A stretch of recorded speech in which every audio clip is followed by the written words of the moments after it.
Britain's boardrooms are changing. The UK has become a world leader for women's representation on top company boards.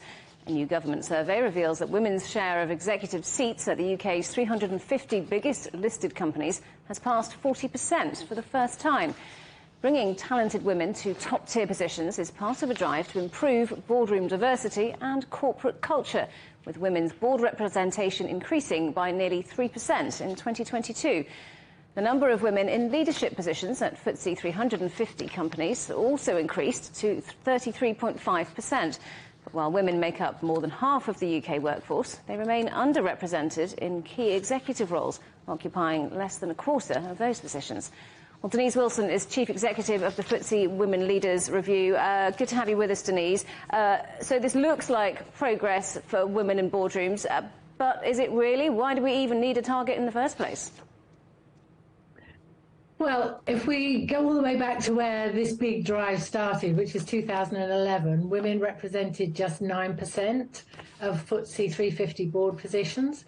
So clearly, for many years, women have been more than 50% of our graduates, make up 50% of the population, 50% of the workplace, but we're not getting to the top under their own steam, under free will of corporates to the very senior positions. So this initiative, which is a business-led voluntary initiative, the UK government supported it, and we decided to go ahead and set voluntary targets, and the model has worked for the UK. It's driven huge progress in just a decade, from 9% up to 40% today. That's the third target that we've set in the decade.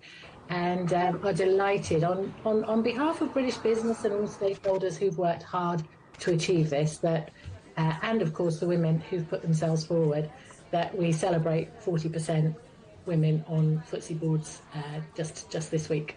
But as you point out, women are obviously roughly half the population. Is the target of 40% ambitious enough? Well, we intentionally set the target at 40%, not 50%, so as not to ask business to over-engineer, over-manage their top teams. So it's actually a minimum of 40% either men or women in their top teams, which is typically the top 80 to 100 roles in any FTSE 350 listed companies. And we, with the expectation that we could have 60% women on FTSE boards, why not? So it's, that is intentional. It's about gender balance. It's not about managing around a very fixed number, but 60-40 of either gender feels like that's gender balance. So progress in the boardroom then, but less progress on promoting women to leadership positions below board level, and that's a problem, isn't it?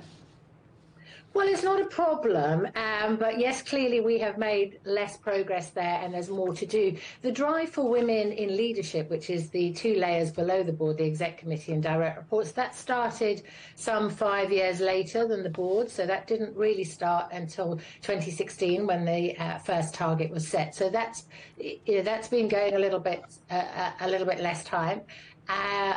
We have made good progress there year on year. Almost every single metric in that leadership layer moves forward. And I think the very good news is that we have a model that works. We have the voluntary business-led model that's worked very well for British business. This is, we've got increasing numbers, and this is no longer a fringe kind of hushed water cooler conversation that it was for much of my career. It's now a core and critical business topic, and the vast majority of big companies are seriously behind this now and making good progress. So voluntary targets here in the UK, but the EU has mandatory targets for bringing more women into boardrooms. Is that the right approach? Well, look, I think what we've shown over the years, actually, is that both approaches can work, and it's important to choose a model that suits your business. We felt very much that British business could get behind this and like to do things under a comply or explain regime, as opposed to fines, penalties that have driven progress in other countries. And we're second to France, which now has 33% on the CAC 40 on just 40 boards. And we're at 40, so I think, and they have driven their progress exactly that way through quotas and fines and penalties. So I think what this does show today is that both models can work, actually, and equally drive progress. In the UK, we're doing this at scale, so not 40 companies, we're monitoring 350. And this year, for the first time, we brought the top 50 private companies, the largest private companies in the UK, into scope as well. So now monitoring 400 companies, 30,000 leadership roles, and making progress. We've got a way to go. Of course, we've got a way to go. And I think what we have seen through the decade is that real and lasting change takes time.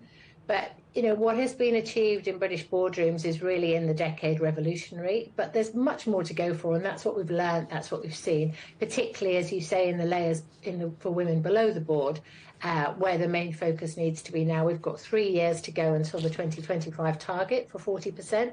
And I think bigger gains are yet to come. Denise, great to talk to you. Thanks for sharing your thoughts today. That's Denise Wilson from the FTSE Women Leaders Review.